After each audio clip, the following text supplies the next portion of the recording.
আমরা জানি না কোর্ট কি করবে, আমরা জানি না সিবিআই কি করবে। রাজ্যের পুলিশ তো দেখে নিয়েছি কি করতে পারে। সিবিআই কেও এর অনেকগুলো কেস আগে দেখেছি, সারদা নারদার মামলায় সিবিআই কে আমরা দেখেছি। কালীঘাটের কাকুর জেলায় ঢুকে আছে আর তার মালিক বাইরে ঘুরে বেড়াচ্ছে। সিবিআইয়ের ভূমিকা আমরাও দেখেছি।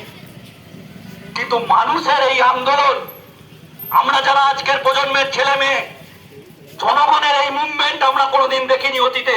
আমাদের বয়সকালে সাধারণ মানুষ বেরিয়ে এসেছেন, সাধারণ মানুষ বেরিয়ে এসে রাস্তায় আন্দোলন করছেন, রাস্তায় আঁকছেন, গান গাইছেন, গান গেয়ে যে গান গাইতে পারেন তিনি গান গেয়ে প্রতিবাদ করছেন, যিনি আঁকতে পারেন তিনি এঁকে প্রতিবাদ করছেন, যিনি থিয়েটার করেন তিনি থিয়েটার দিয়ে প্রতিবাদ করছেন। সমাজের সর্বস্তরের মানুষ এই ঘটনাকে নিন্দা করে রাস্তায় নেমে এসেছেন, রাস্তায় আছেন।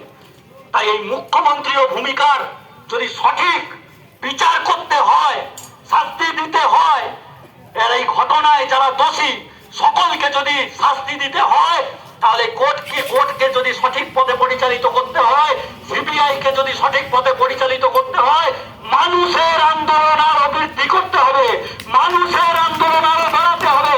আমরা সাধারণ মানুষের পাশে আছি। এই আন্দোলনের কৃতিত্ব আমাদের একার নয়, মোটেই একার নয়। এই আন্দোলনের কৃতিত্ব পশ্চিমবাংলার সাধারণ মানুষের, এই আন্দোলনের কৃতিত্ব সারা দেশের মানুষের। আজকে দেশ ছাড়িয়ে সারা পৃথিবী জুড়ে এই আন্দোলন হচ্ছে। এটা মানুষের কৃতিত্ব, জনগণের কৃতিত্ব। তাই মানুষকে রাস্তায় থাকতে হবে, মানুষকে রাস্তায় নামতে হবে। ঠিক আজকে রাত্রে 9টায়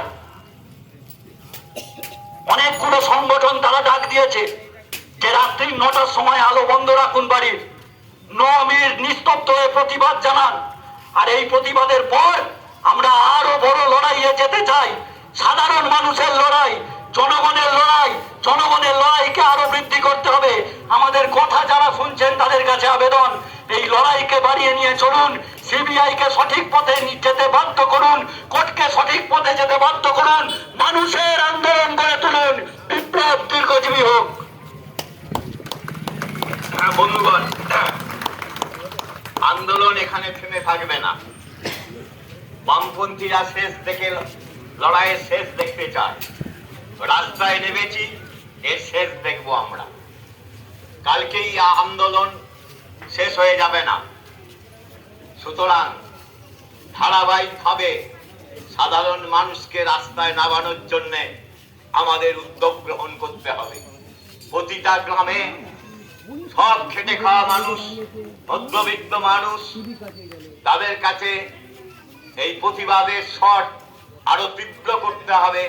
তাদের রাস্তায় নামার আন্দোলন গ্রহণ করতে হবে। আজকের কর্মসূচি এখানেই শেষ ঘোষণা করা হচ্ছে। আবার 13 তারিখে বর্ধমান শহরে বেলা 2:30 থেকে 3টে স্টেশন থেকে বড় জমায়েত হয়ে আমরা বর্ধমান কর্জন গেটে অবরোধ করব। আগামী 13ই সেপ্টেম্বর আপনাদের সকল কাছে আহ্বান জানাচ্ছি 13 তারিখের বর্ধমানের কর্মসূচিতে আপনারা যোগ দেবেন। আজকের কর্মসূচি এখানে শেষ। রাস্তা থেকে সরে যান, যানবাহনগুলোকে রাস্তা করে দিন যাতে চলে যেতে পারে। আজকের কর্মসূচি এখানেই সমাপ্তি ঘোষণা করা হলো।